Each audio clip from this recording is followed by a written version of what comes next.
peserta UTBK 2022. Semoga di pagi hari ini kalian semuanya tambah semangat ya.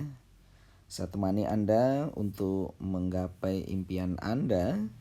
Dengan di pagi hari ini saya akan berikan tambahan amunisi buat kalian semuanya agar tambah semangat menghadapi UTBK-nya. Baik, di UTBK 2022 ada suatu hal yang menarik ya, Salah satunya terkait dengan sistem persamaan linier, kemudian dan dimensi 3, jadi suatu hal yang baru. Sekarang kita tahu ya, jika nanti Anda mendapatkan sebuah persoalan tentang balok ya. Balok kemudian diketahui di sini adalah suatu titik T. Titik T itu pada EG ya. Perlu diketahui T itu pada EG, artinya T-nya bisa berpindah-pindah nih ya. T-nya bisa di sini, bisa di sini ya. Ini jadi T-nya bisa berubah-ubah ya. Karena T-nya bisa berubah-ubah, itu artinya posisi limas itu bisa bentuknya bervariasi ya. Nah, bentuknya bisa begini, ya, bisa bentuknya bisa di sini ya. Tapi yang jelas intinya di sepanjang garis EG T-nya. T-nya bisa di sini posisinya ya. Ini semacam itu. Tapi tidak perlu khawatir. Kenapa? Volume limas ini yang ditanyakan. Jadi pertanyaannya, tentukan volume limas TABCD ya. Volume limas TABCD. Berapa volume limas TABCD? Mari kita lihat kebutuhannya ya. Volume limas TABCD itu akan kita dapatkan pada saat kita tahu tuh volume limas ya. Sepertiga luas alas. Siapa alasnya? Yaitu AB dikali dengan si BC, itu namanya luas alasnya ya. AB dikali dengan BC kemudian dikali dengan tingginya ya. Tingginya bisa CG ya, bisa CG, bisa BF ya, bisa AE ya. Ini namanya tingginya. Jadi saya anggap saja dikali dengan AE yang merupakan tingginya. Ini kebutuhan kita untuk mencari volume limas ini ya. Ini luas alas dikali tinggi. Nah, pertanyaannya, apakah dengan diketahui AB BC 9 ya, angka bisa 9 bisa apa saja ya. Ini jadi kalau di sini itu angka 9 begitu, ini juga angka 9. Apakah kita akan bisa mendapatkan volume limasnya? Jangan lupa volume limas di sini nih volume limasnya ya. Apakah kita bisa mendapatkan volume limasnya jika kita tahu di sini angka 9, di sini 9? Nah, tentunya belum ya. Karena ini baru ketemu luas alasnya ya. Luas alas baru ketemu, belum tahu AE-nya karena ini judulnya balok ya. Jadi nggak tahu T-nya. Nah, ini ya. Jadi kita nggak tahu T-nya. T-nya berapa sebagai tingginya di sini, T-nya belum tahu. Sehingga logikanya untuk yang pertama tentunya ini menjadi tidak cukup ya. Jadi poin yang pertama adalah tidak cukup ya. Sekarang bagaimana untuk poin yang kedua?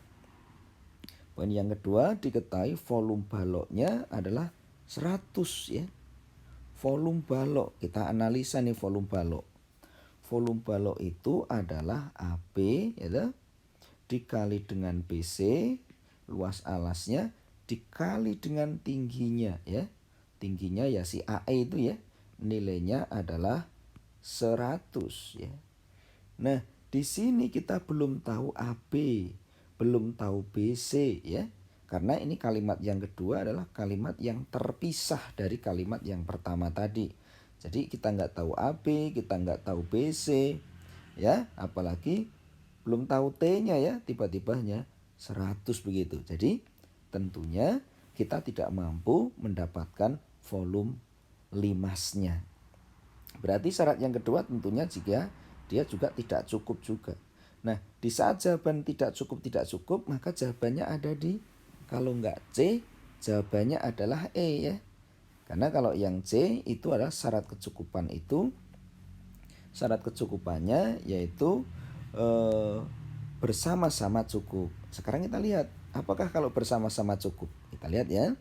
AB-nya 9, BC-nya 9. Nah, sehingga kalau bersama-sama ini akan menghasilkan ya 9 di sini tadi kalau bersama-sama nih 9 ini 100. Nah, T-nya tahu nih ya. Nah, T-nya didapatkan. Jadi T-nya 100/81. Nah, tahu tingginya tentunya ya. Nah, tingginya kita dapatkan.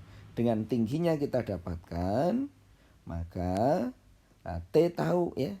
Itu ya. Jadi T-nya menjadi tahu.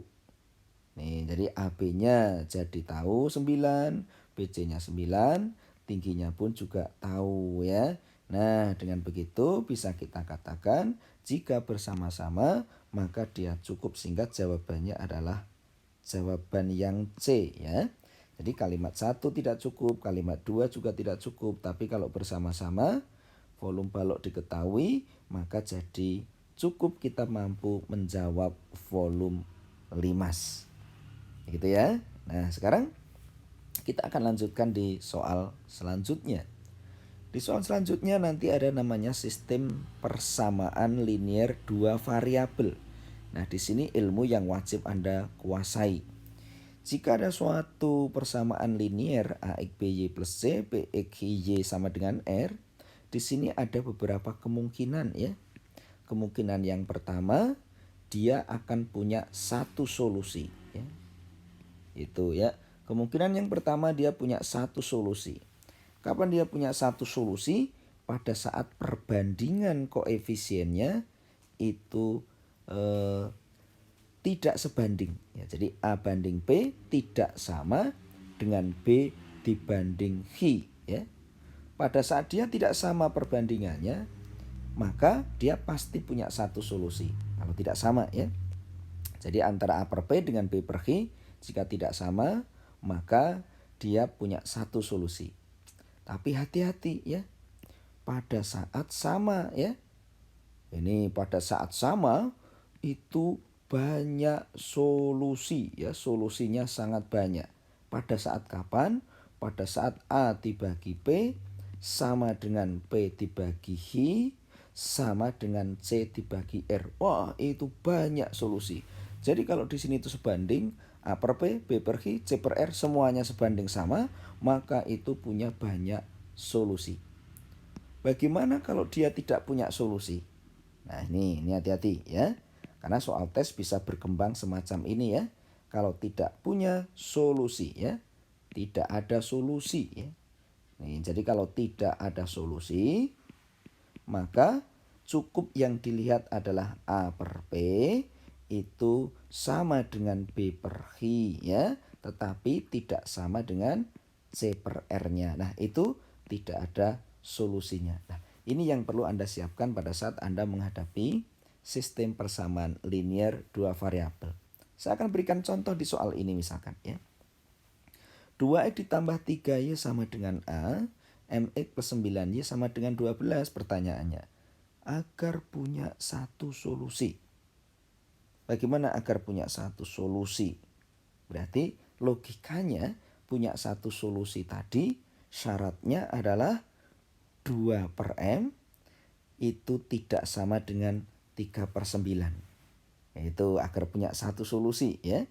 Ingat-ingat, agar punya satu solusi maka punya syarat ya, 2 per M itu tidak boleh sama dengan 3 per 9. Nah, sekarang kita cek bagaimana jika M-nya itu 4. Wah, jika M-nya itu 4, itu artinya 2 per 4 tidak sama dengan 3 per 9 ya. Karena ini 1 banding 3, di sini 1 banding 2, tidak sama. Oh, berarti jika syaratnya adalah yang ini, maka jika M-nya itu 4, maka menjadi cukup ya. Ini jadi cukup dengan M sama dengan 4, 2 per 4 itu tidak sama dengan 3 per 9. Berarti itu cukup. Itu untuk membuat satu solusi. Jadi satu itu cukup. Nah, sekarang bagaimana? Ingat-ingat ya, kalau satu cukup itu berarti tidak mungkin jawab B, tidak mungkin jawab C, dan tidak mungkin jawab yang E ya. Jawabannya kalau tidak A, jawabannya adalah yang D. Kita tinggal menanti jawaban yang kedua. Apa yang kedua? Yang kedua di sini, jika A-nya 4 nih ya. Wah, jika A-nya 4, tapi ini udah terpisah ya. 2/M sama dengan, atau kita cek, A-nya 4 ya. 3/9. Ini kalau A-nya 4 ya. 4/12 ya. Ini kita cek perbandingannya. Jika A-nya 4, di sini 4/12 itu 1/3, di sini 1/3. Tetapi dia tentunya tergantung dari M ya. M-nya bagaimana M-nya? Gitu ya. Jadi M-nya bagaimana? Jika M-nya di sini itu diisi 4 ya, jika dia diisi 4 maka cukup gitu ya. Ini jika diisi 4 ya. Kalau diisi 4, diisi 5 ya, diisi 5, diisi 4, diisi apa? Ya, diisi 4 ya. Ini yang penting tidak 6 ya. Kalau 6 nanti ya, kalau yang penting ini tidak 6. Wah, berarti kalau begitu masih banyak kemungkinan ya. Ini di sini berarti tidak cukup ya. Tidak cukup karena di sini sangat menimbulkan banyak kemungkinan. Andai kata di sini M-nya itu saya isi 6 ya. Ini saya isi 6. Wah, ini jadinya tidak cukup karena menjadi 2/6 itu sepertiga, sepertiga, sepertiga. Jadi justru jadi banyak kemungkinan. Ini jadi banyak kemungkinan. Tetapi karena di sini itu M-nya belum jelas, maka tidak cukup untuk bisa menjawab kalau dia satu solusi. Dia punya satu solusi, kuncinya kalau M-nya satu solusi ya, kuncinya M-nya tidak sama dengan 6 ya. Ini selama dia tidak sama dengan 6, maka dia punya satu solusi. Karena kalau 6, wah, maka akan sebanding. Jadi tidak ada solusi. Kalau sama semua berarti akan menjadikan banyak solusi. Itu ya, ini nih hati-hati di sini ya. Nah, ini hati-hati kalau M-nya tidak 6 maka punya satu solusi ya. Satu solusi. Itu. Tapi kalau M-nya itu 6, nah punya banyak solusi. Jadi kalau M-nya 6 malah justru banyak solusi ya. Dia punya banyak solusi. Nah, gitu. Karena A-nya 4, jadi dia sebanding semua. Nah, ini yang harus dipahami. Maka yang kedua dikatakan tidak cukup ya. Sehingga satu cukup, tidak cukup maka jawaban yang A ya. Ini. Nah, sekarang bagaimana kalau soalnya diganti? 3x 4y sama dengan A, 6x 6y sama dengan 2. Apakah dia punya satu solusi? Nah, pertanyaannya apakah dia punya satu solusi? Caranya coba, kalau A-nya 1, kita cek nih kalau A-nya 1. Kalau A-nya 1, maka soal akan menjadi gini. 3/6 sama dengan apakah 4/M? Ini di sini 1/2. Di sini jelas 1/2. Di sini 1/2. Tetapi jangan lupa yang menentukan yang depan sini ya. Yang menentukan yang depan sini. Ini ya. Ini kalau 3/6 kan setengah ya. Asalkan M-nya, saya sampaikan ya, asalkan M-nya itu tidak sama dengan 8 ya, tidak sama dengan 8. Ini asalkan M-nya itu tidak sama dengan 8, maka dia akan punya satu solusi. Asalkan tidak sama dengan 8. Walaupun A-nya 1 ya. Tetapi karena di sini ini masih kemungkinan M-nya banyak ya, maka tentunya ini tidak cukup. Karena M-nya bisa macam-macam ya. Wah, ini M-nya bisa macam-macam maka tidak cukup. Sekarang bagaimana kalau M-nya 8? Gitu ya. Kalau M-nya 8 maka didapatkan 3/6 sama dengan 4/M-nya 8. Di sini jelas sama, setengah, setengah. Wah, kalau sama jelas dia bukan satu solusi, tapi justru tidak ada solusi, gitu ya. Tidak ada solusinya. Sehingga ini tidak cukup. Itu ya, ini tidak cukup. Nah, jadi pertama tidak cukup, kedua tidak cukup. Bagaimana kalau kedua-duanya jadi satu? Nah, kedua-duanya jadi 1. Nah, kalau kedua-duanya jadi 1 dengan A-nya 8, berarti dia banyak solusi. Kalau dia jadi 1, ya, kalau dia jadi 1 begitu bersama-sama, ya, dia bersama-sama jadi 1, maka ketemu 3/6, kemudian 4/8, kemudian hanya 1/2. Nah, di sini 1/2, 1/2, 1/2, semuanya sebanding, maka ini dikatakan banyak solusi. Nih, banyak solusinya. Gitu. Kenapa banyak solusi? Karena kedua garis itu berimpit, kawan, ya. Jadi kamu bayangkan saja, dia hanya punya satu solusi itu kalau gradiennya tidak sama sehingga dia berpotongan. Nah, itu berpotongan itu gradiennya tidak sama bahasanya. Ini jadi bahasanya gradiennya ya tidak sama. Ini ya, tidak sama berarti dia punya satu solusi. Nah, kemudian yang dia tidak punya solusi itu pada saat dua garisnya itu sejajar, ya. Gradien pertama sama dengan gradien 2 sejajar, berarti tidak punya solusi, ya. Nah, jadi tidak ada solusi gitu, ya. Bagaimana yang dikatakan banyak solusi? Kalau dia posisi sejajar tapi statusnya dia berimpit, ya. Nah, berimpit itu, ya.